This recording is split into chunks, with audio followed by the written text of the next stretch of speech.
कभी प्यासे को पानी पिलाया नहीं, बाद अमृत पिलाने से क्या फायदा।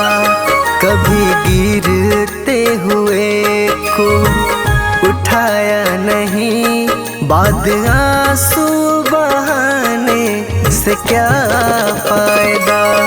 कभी प्यासे को पानी पिलाया नहीं, बाद अमृत पिलाने से क्या फायदा।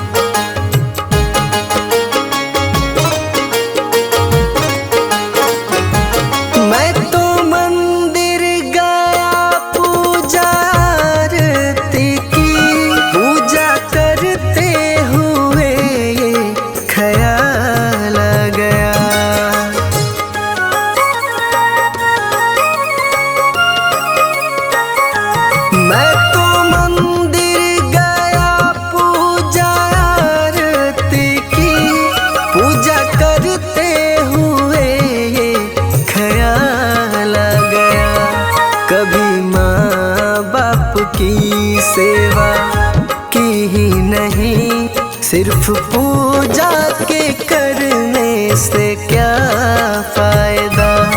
कभी प्यासे को पानी पिलाया नहीं, बाद अमृत पिलाने से क्या फायदा।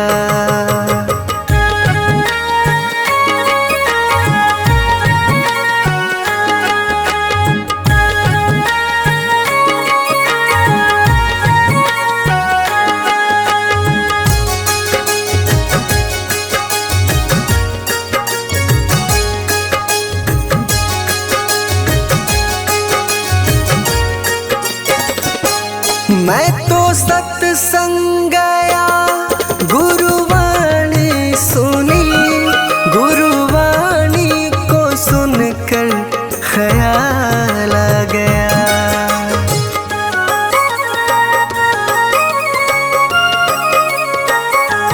मैं तो सत्संग गया, गुरुवाणी सुनी, गुरुवाणी को सुनकर ख्याल आ गया। जन्म मानव का लेकर दया न करी, फिर मानव कहलाने से क्या फायदा। कभी प्यासे को पानी पिलाया नहीं, बाद अमृत पिलाने से क्या फायदा।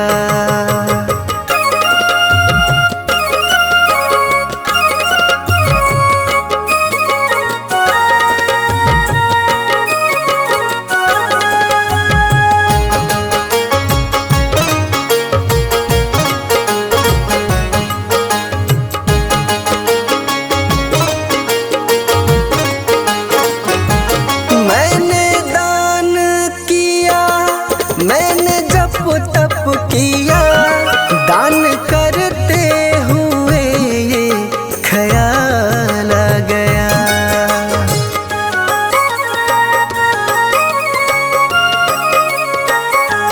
मैंने दान किया, मैंने जप तप किया, दान करते हुए ये ख्याल आ गया। कभी भूखे को भोजन खिलाया नहीं, दान लाखों का करने से क्या फायदा। कभी प्यासे को पानी पिलाया नहीं, बाद अमृत पिलाने से क्या फायदा।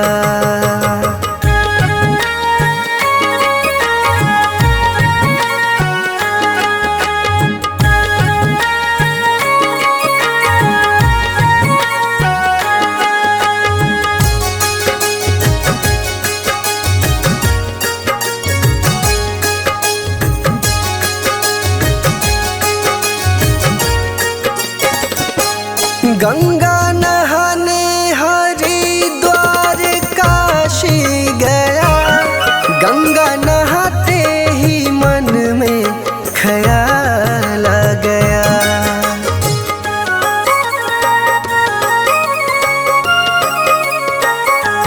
गंगा नहाने हरिद्वार काशी गया, गंगा नहाते ही मन में ख्याल आ गया। तन को धोया मगर मन को धोया नहीं, फिर गंगा नहाने से क्या फायदा। कभी प्यास को पानी पिलाया नहीं, बात अमृत पिलाने से क्या फायदा।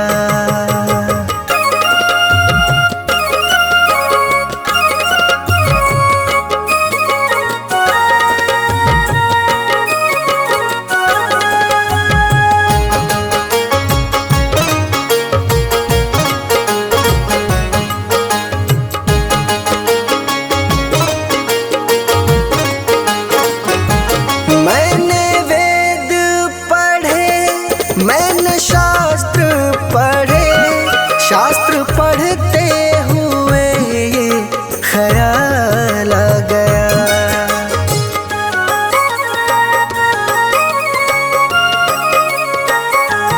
मैंने वेद पढ़े, मैंने शास्त्र पढ़े, शास्त्र पढ़ते हुए ये ख्याल आ गया। मैंने ज्ञान किसी को बांटा नहीं, फिर ज्ञानी कहलाने से क्या फायदा। कभी प्यास को पानी पिलाया नहीं, बात अमृत पिलाने से क्या फायदा।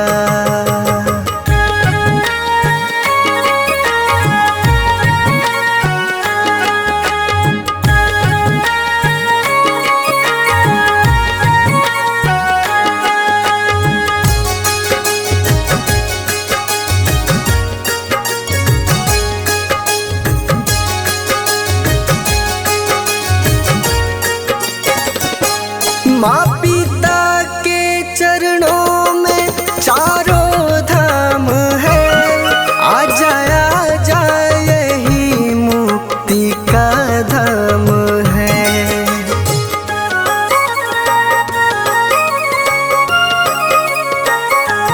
माँ पिता के चरणों में चारों धाम है, आ जा यही मुक्ति का धाम है।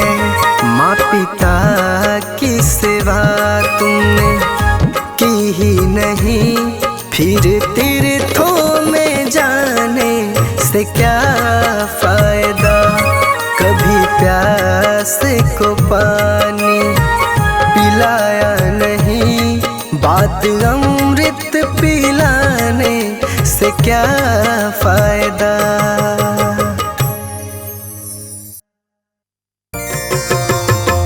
जय श्रीमन नारायण।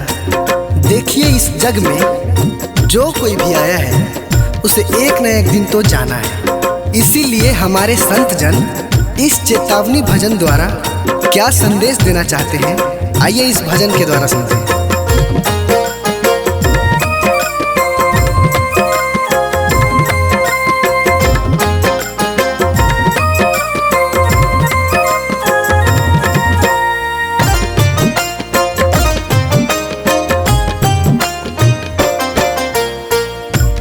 पापी मन कर ले भजन, मौका मिला है तो कर ले जतन।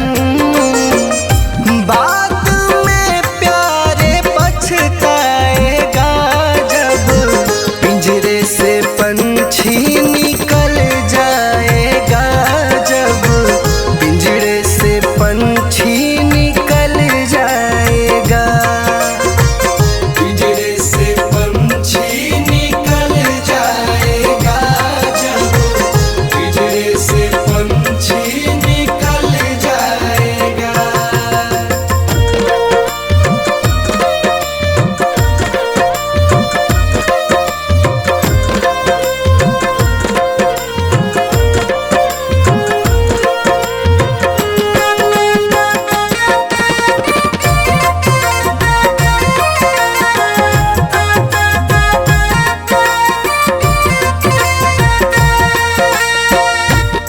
जन कहते हैं कि क्या तेरा क्या मेरा लगा रखा है।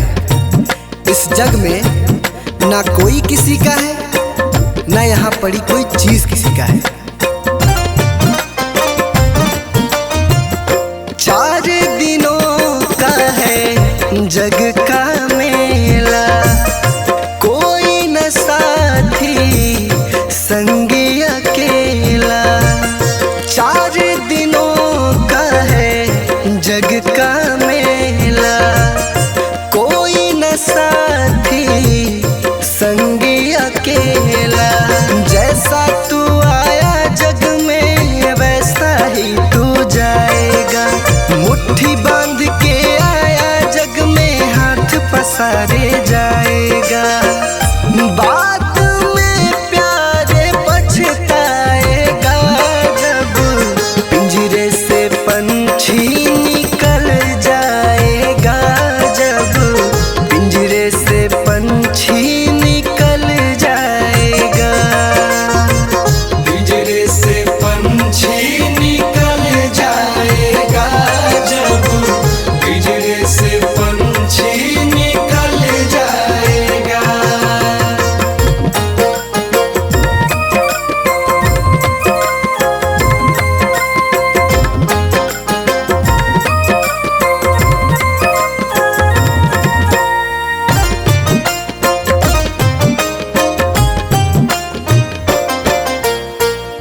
भाई बंधु कुटुंब कबीला, ये तो जग का झूठा झमेला।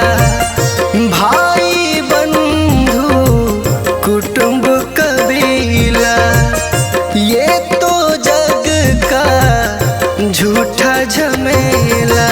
मरने के बाद तुझे आग में जलाएंगे, 13 दिनों का तेरा मातम मनाएंगे।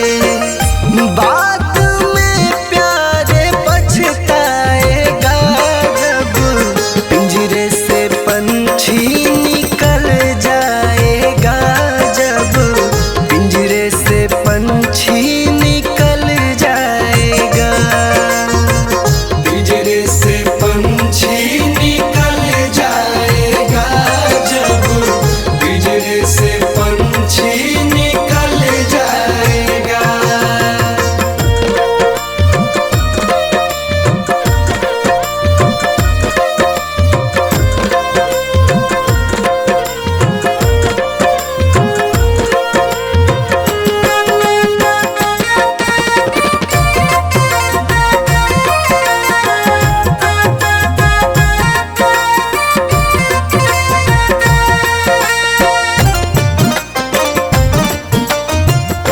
राम नाम का सुमिरन कर ले, राम जी का नाम प्यारे घट में धर ले। राम नाम का सुमिरन कर ले, राम जी का नाम प्यारे घट में धर ले। राम जी का नाम प्यारे काम तेरे आएगा, जीवन मरण से तू प्यारे मुक्ति पा जाएगा। बाद में प्यारे पछताएगा,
मौत जब तुझको आवाज देगी, मौत जब तुझको आवाज देगी, मौत जब तुझको आवाज देगी, घर से बाहर निकलना पड़ेगा। जिंदगी एक किराए का घर है, एक न एक दिन बदलना पड़ेगा।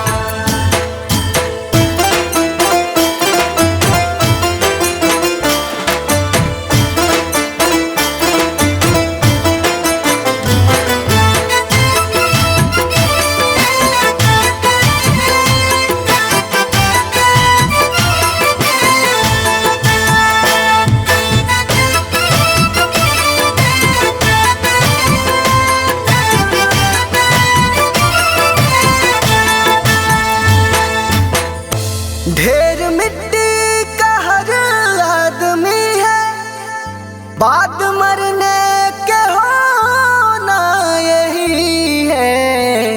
या जमीनों में तुरबत बनेगी, या जमीनों में तुरबत बनेगी, या जमीनों में तुरबत बनेगी, या चिताओं में जलना पड़ेगा।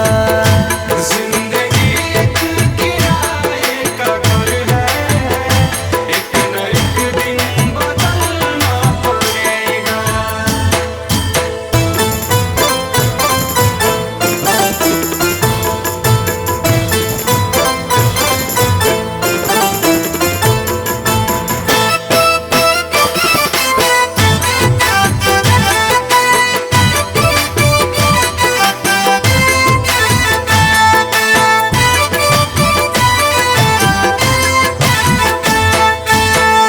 रात के बाद होगा सवेरा, देखना है अगर दिल सुनहरा।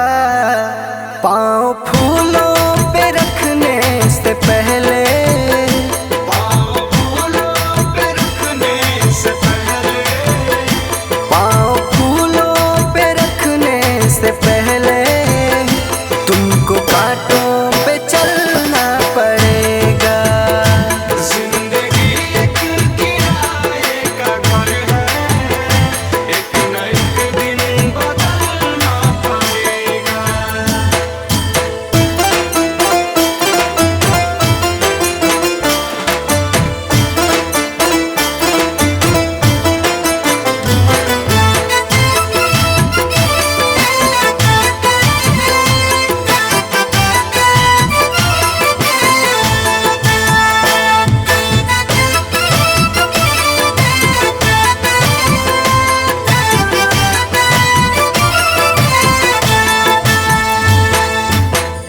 एतबार उनके वादों का मत कर, वरना ऐ दिल मेरे जिंदगी भर तुझको भी मोमबत्ती की तरह, तुझको भी मोमबत्ती की तरह, तुझको भी मोमबत्ती की तरह, कतरा कतरा पिघलना पड़ेगा।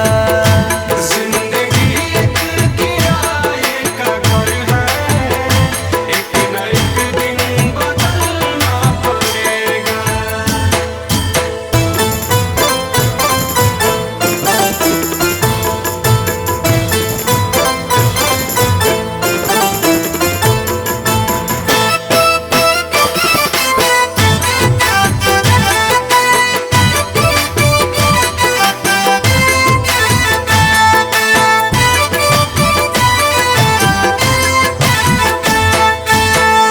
ये जवानी है पल भर का सपना, ढूंढ ले कोई महबूब अपना। ये जवानी अगर ढल गई तो